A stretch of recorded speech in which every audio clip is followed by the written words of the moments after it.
شروع کرتا ہوں ایک جگہ سے کہ دیکھیں جدھر آج پاکستان کھڑا ہے، آپ جو پاکستان کی وکلا کمیونٹی جتنی آپ کے اوپر ذمہ داری ہے، میں نہیں سمجھتا کہ پاکستان کی تاریخ میں کبھی بھی پہلے اتنی ذمہ داری کسی پہ بھی تھی۔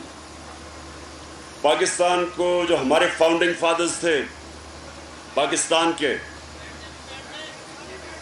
وہ دونوں وکیل تھے، اور جو ہماری آزادی کی پاکستان کی آزادی کی تحریک چلی تھی اس میں وکلا کا بہت بڑا رول تھا۔ اور آج جو پاکستان کی حقیقی آزادی کی تحریک ہے، اس میں آپ کا سب سے زیادہ، اگر آپ سارے پاکستان کے پروفیشنز کو ایک طرف رکھتے ہیں تو پاکستان کے وکیلوں کا سب سے بڑا رول ہے۔ تو میں ایک چیز سے شروع کرتا ہوں۔ مجھے کہا گیا کہ جب عدم اعتماد کی ووٹ ہو گئی تو آئینی طور پہ مجھے ایکسیپٹ کر لینی چاہیے تھی، اور میں اب آپ سے یہ سوال پوچھتا ہوں، حقائق آپ کے سامنے رکھتا ہوں۔ 7 مارچ کو امریکی under secretary of state for South Asia,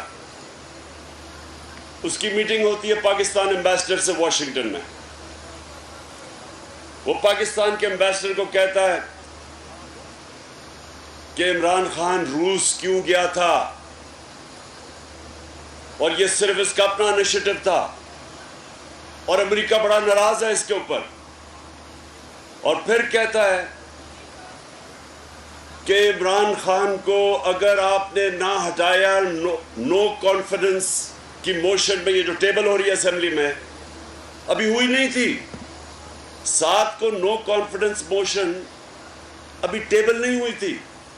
وہ تب آ کے کہتا ہے ایک دن پہلے کہ اس نو کانفیڈنس موشن میں اگر آپ عمران خان کو نہیں ہٹائیں گے تو پاکستان کو بڑی مشکلوں کا سامنا کرنا پڑے گا، اور پھر کہتا ہے اگر ہٹا دو گے تو معاف کر دیا جائے گا پاکستان کو۔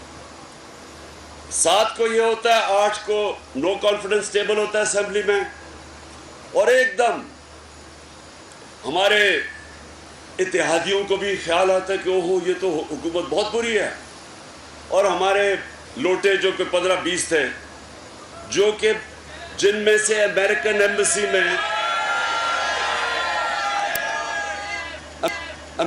ایمبیسی میں سے کئیوں کو بلا کے میٹنگ کر رہی تھی اس سے پہلے، اور امریکن ایمبیسی اپوزیشن لیڈرز کو زیادہ ملنا شروع ہو گئی۔ ہمارے پاس ساری رپورٹ ہے، بلکہ ایک ٹی وی پروگرام میں شریف نے باقاعدہ ڈیٹس بتائیں جس ڈیٹس کے اوپر یہ لوگ مل رہے تھے امریکن ایمبیسی میں جا کے، جس میں ہمارے جو 3-4 لوٹے تھے جو سب سے پہلے لوٹے ہوئے وہ مل رہے تھے۔ امریکن ایمبیسی کا کیا کام ہے؟ امریکن ایمبیسی کا کام تو فورن پالیسی کے اوپر ڈسکشن کرنا ہے۔ اس کا کیا کام ہے کہ ہمارے لوٹوں کو، یا جو ہمارے بیک بینچز خوش نہیں تھے ان کو ملنے کا کیا کام ہے؟ پھر ہمارے عاطف خان جو منسٹر تھے پختونخوا میں، ان سے میٹنگ کرتے ہیں اور کہتے ہیں کہ کے پی میں بھی ہو سکتی ہے نو کانفیڈنس محمود خان کے خلاف۔ تو یہ امریکن ایمبیسی کا تو کام نہیں ہے۔ کیا سوچ سکتے ہیں کہ ہماری ایمبیسی جا کے اپوزیشن کے ان کے ممبرز کو ملے، کہ اپوزیشن کے ان کے ممبرز کو ملے اور یہ باتیں کرے؟ اگر زیادہ سے ملے گی تو فورن پالیسی پہ بات کرے گی۔ اس کے بعد یہ اتحادی ہمارے سے علیحدہ ہوتے ہیں، اور پھر یہ جناب ہماری سندھ ہاؤس کے اندر منڈی لگتی ہے، اور سب کے سامنے 20-20 کروڑ کی قیمت آفر ہو رہی ہوتی ہے۔ کتنے ہمارے ایم این ایس کو انہوں نے پیسے آفر کیے، اور اس کے بعد گورنمنٹ گر جاتی ہے۔ میرا سب سے پہلا سوال یہ کہ ہمارے 2 سال جو پہلے تھے وہ سب سے مشکل تھے۔ ہم جب آئے گورنمنٹ کا دیوالیہ نکلا ہوا تھا، ہمیں سارے باہر اگر میری نہ مدد کرتے ہمارے دوست ملک یو اے ای، سعودی عربیہ اور چائنا، تو ہمارے پاس تو پیسے نہیں تھے، ہم ڈیفالٹ کر گئے تھے۔ تو بڑی مشکلوں سے پہلا سال گزارا۔ اس کے بعد دوسرے سال میں کووڈ-19، وہ بڑا مشکل ہمارا سال کہ لوگ دنیا کہے لاک ڈاؤن کرو، ہم کہیں لاک ڈاؤن کریں گے ہمارے لوگ بھوکے مر جائیں گے. بڑی ایک وہ ملک تھا جس نے سارا پریشر برداشت کر کے کمپلیٹ لاک ڈاؤن نہیں کیا، اور دنیا مثال دینا شروع ہوگی اس کے بعد 1.5-2 سال کے بعد کہ پاکستان نے جس طرح کرونا وائرس کو ہینڈل کیا ہے یہ دنیا کے لیے مثال ہے. 5 ٹاپ ملک تھے جن میں ایک پاکستان تھا 190 ملکوں میں جس نے سب سے بہترین طریقے سے اس کو ہینڈل کیا، اپنے لوگوں کو بھی بچا لیا، غریبوں کو بھی بچا لیا، اپنی اکانومی کو بھی بچا لیا. تو 2 سال بڑے مشکل تھے، تو انہوں نے لوٹا ہونا تھا تو 2 سال پہلے ہو جاتے تب ہوتے. اتحادیوں نے جانا تھا تو جب لوگ مشکل میں تھے تب جاتے. یہ کب گئے ہیں؟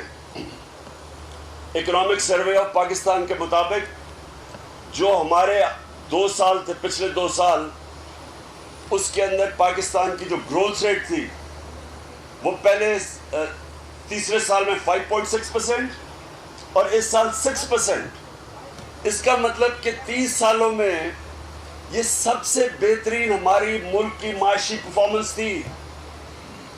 ہر چیز بڑھ رہی تھی. انڈسٹری جو لارج سکیل مینوفیکچرنگ میں گروتھ تھی وہ ایوب خان کے بعد تو سب سے زیادہ انڈسٹری یہ اوپر جا رہی تھی. ریکارڈ ایکسپورٹس تھی، record tax collection, overseas Pakistanis نے ریکارڈ ریمیٹنسز بھیجی، سب سے زیادہ ڈالرز پاکستان میں آ رہے تھے. اور ہماری جو زراعت ہے جس کے اوپر 60% پاکستان ڈیپینڈ کرتا ہے، سب سے زیادہ پیسہ ہمارے کسانوں کے پاس پچھلے 2 سالوں میں گیا. ہماری 2 سالوں میں، ایک سال میں 4 بمپر کراپس، پھر دوسرے سال میں 4 بمپر کراپس. جو ایگریکلچر گروتھ ریٹ تھی وہ 4.5% تھی.